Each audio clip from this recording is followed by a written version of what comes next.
My wife and I comment often to each other about how in North Carolina you get to experience fully the 4 seasons of the year, and that they, at least to us, they seem to dwell and they don't hasten. Sometimes, given climate change, the seasons switch back and forth, it seems. But it's really an invitation to think about the fact that everything changes, nature changes. Historically, the idea of personal change and transformation has been central to the great religious traditions of the world. Jesus announced, "The kingdom of God has arrived. Repent, be born again." Buddha said, if you want to be free of suffering, not just for a moment, but for the duration of your life, then you must acclimate yourself to the eightfold path to meditation, a practice of meditation, and be guided carefully in the details of your life. Jewish teachings aimed to elevate the moral and spiritual life of people, and the prophets were most dramatic of all. The great Jewish prophet Amos said, "Let justice roll on like a river, righteousness like a never-falling stream." A theme running through all religious traditions is a call for moral and spiritual growth. In modern language, an attempt to fulfill human potential. Politicians also speak of change, as you might have noticed, as in urging the public to vote for them so that they might change society in ways that you will like. In contrast, many people scoff at the idea of change. The world weary say things like, the more things change, the more things stay the same. There are also a whole large group of people who, for example, ridicule the idea of a New Year's resolution based on the observation that it fails to happen so often. A colleague, for example, declared to the world that he had set a new set of achievable New Year's resolutions, and they were the following. Number 1, get older. Number 2, gain weight.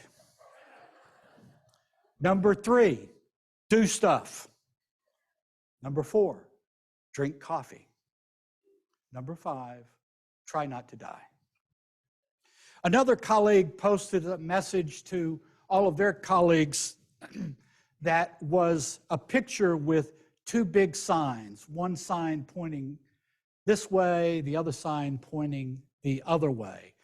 And one sign said, "Path to the same old mistakes." The other sign said, "Path to glorious new mistakes." Dr. Murray Bowen, surely one of the most astute observers of human nature in the last 50 years, stated that people develop a personality while in their parental home and do not change beyond that point. So the personality remains developed or is developed by age 20, and it basically stays the same, unless someone engages in intentionally trying to change the self, which of course all of you do. Dr. Bowen also pointed out that we are the product of myriad forces that are not under conscious control, that we are a part of a stream of instinctual forces and biological forces that drive a lot of our behavior, and that furthermore, we are the products of the families from which we came and the generations which followed that. And We try, as an adult, all of our lives to fulfill the role that was given us in our family of origin, so that the idea of an independently self-directed, self-guiding self is itself a very fragile thing. However, as Dr. Bowen insisted, it is possible to grow a self as part of a lifelong effort.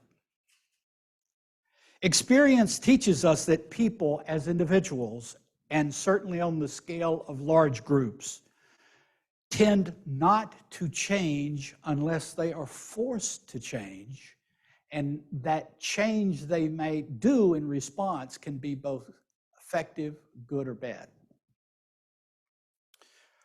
For example, consider the human response to the ecological crisis. Scientists inform us that anyone 50 years old or above has lived through the most ecologically destructive period in the last 200,000 years. The alteration of the climate due to our extensive use of fossil fuels needs to be addressed on a massive scale in a way that was similar to the Allied forces coming together to fight Nazism in World War II, or in our own country's effort to go to the moon in the 1960s. Collective action has not occurred, although fresh evidence that climate change is underway seems to occur once a month. The most recent example of that is the incredible floods and rains in California. And was your weather 2 weeks ago normal for you? So changes are happening. They are concrete and empirical and real. We have to change society's patterns, or nature will continue to manifest changes that will make life more difficult for human life, as that is really unfolding right now before our very eyes. We must live in harmony with nature, or the fate of our species is jeopardized. A number of people understand this, among, I think, everyone here, but many, many, many people do not know it, or know it and deny it, or know it and don't care, or just choose to live with their head in the sand, and there is an entire group of people who fight with disinformation against our human awareness of it.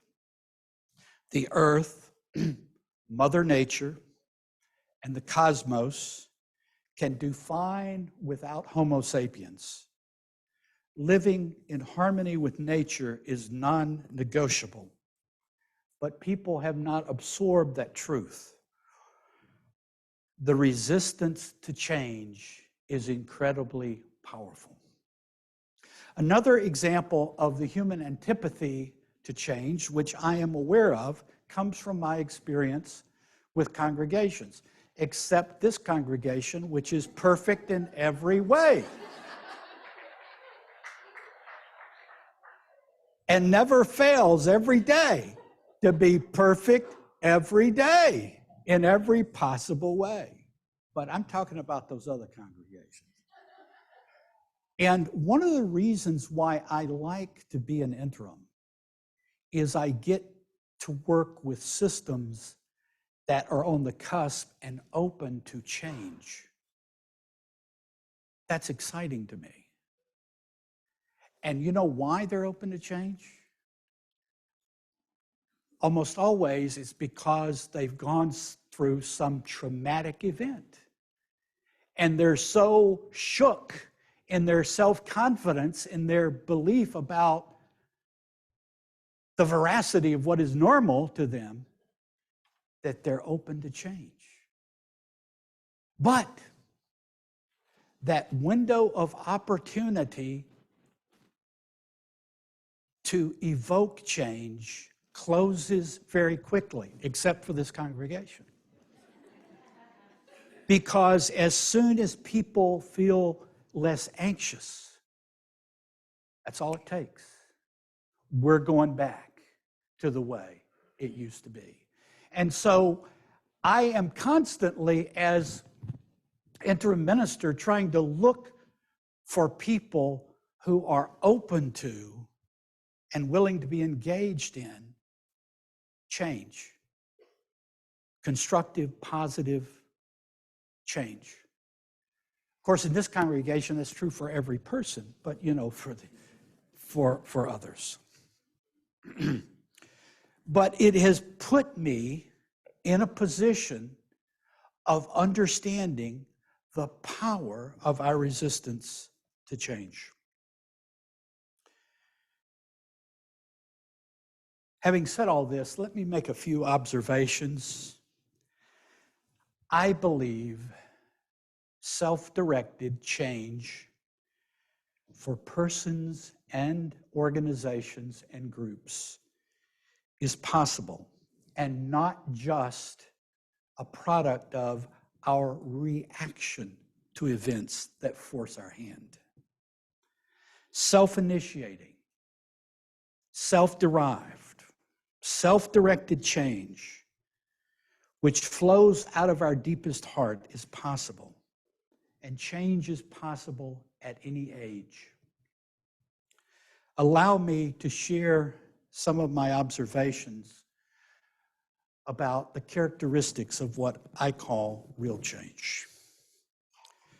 First, real change focuses on very small daily changes. For example, I might say, I think that I will start praising or thanking at least one person in my life each day.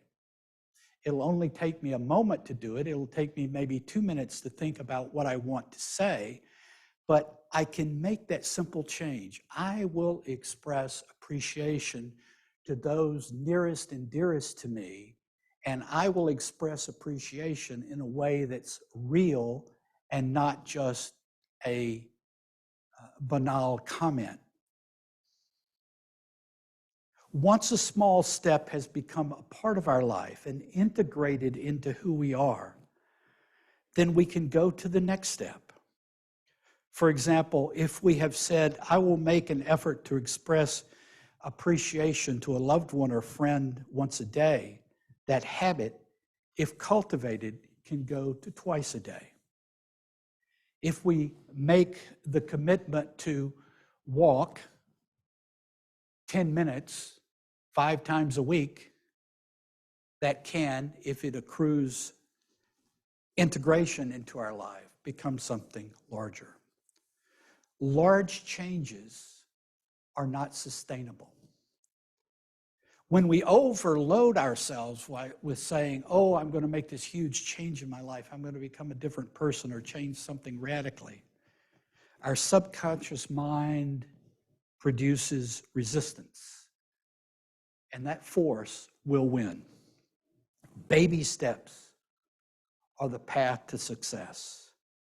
Attempts at large, sudden change is the royal road to failure. But small changes can be the nucleus of something much bigger. The second characteristic of what I'm calling real change is that it has to be something that comes from within us deeply. It's not something a spouse told us we should do. It's not something a teacher told us to do. It's not something the culture tells us we should do. And for God's sake, it's not what a preacher tells us to do. It's not what anybody tells us to do. It's what we deeply and profoundly want to do. This is a deeply personal act that no one can duplicate for another. A third characteristic of real change is we avoid losing the focus on ourselves, because real change is a change within me that I affect. Sometimes when it dawns on someone that change is a good idea, they say, wow, this idea of change, I can see how wonderful it is and revolutionary it is, and I think a good way to change is to start with you. So ministers do that to congregations, spouses do it to one another, and it does not work. And then when the other person doesn't change as has been requested, then we get mad at them for not doing the change we wanted them to do. Real change begins within the self and continues within the self. How we change will affect other people because people have a sixth sense. When we really change from within, and when we act like that, and when we have integrity about those changes, then people around us will pick that up. And they will change. Not in ways we can anticipate or control, but they will change as well. A fourth characteristic is that we do it rather than talk about it. Talk is cheap. Action is expensive. We need to avoid announcing to others, well, I'm about to change, watch out. You're going to see a new me. Get ready. That allows us to fantasize that we've changed when actually nothing has happened. A fifth characteristic of real change is that there is accountability. Real change occurs when we have to evaluate within ourselves whether or not we are true to the changes that we have said we wish to bring about. Or are we just engaging in fantasy? Or are we just fooling ourselves? Honesty with ourselves is a key to real change. A sixth characteristic of real change is that we are not thrown off course by lapses. If someone says, I am going to eat in a healthy way at every meal, or at least 5 times a week, but then they fail to live up to that, or they fail to live up to a commitment to exercise or to read a book or whatever it is, and they simply become aware that they're not living up to their goal, a lot of people just simply get frustrated and say, I can't do this. But real change involves being very gentle and very compassionate with ourselves so that no matter how many times we fail, we get back up and go forward. I fully concur with the wisdom of religious traditions that self-directed change is important. One could argue that all the religious systems of the world, in a way, invented the idea of personal change or transformation. I concur with the view that if you keep on a path of real change, you might not recognize yourself 2 years down the road. I concur with the opinion that there's no age limit to change. It is for every situation and for every age. We never, ever change because we resolve to change. We change when we make incremental, achievable steps to pursue objectives that we deeply, deeply care about each day. Churches, synagogues, fellowships, and all religious communities are, in a sense, places where we are encouraged to make changes to be a better self, to be our best self. This is the place, as I think, all religious bodies are the place, where we take up Ralph Waldo Emerson's challenge to be yourself in a world that is constantly trying to make you something else is the greatest accomplishment. Real changes is undoubtedly aided by people who support growth, but not for people when they are expected to do for us what we can only do for ourselves. What is true of individuals is also true of families and organizations and churches and fellowships. In any relationship system, life has taught me again and again, if key people can change, even in small and subtle ways, the system itself can change. Today after the service, we will discuss a change in bylaws, which is a part of a larger program of changes that have been carried out here incrementally over the last 2 years. All of these changes have aimed to elevate the long-term health and well-being of the individuals and the community itself. I look forward to our discussion. And please remember, real change is possible.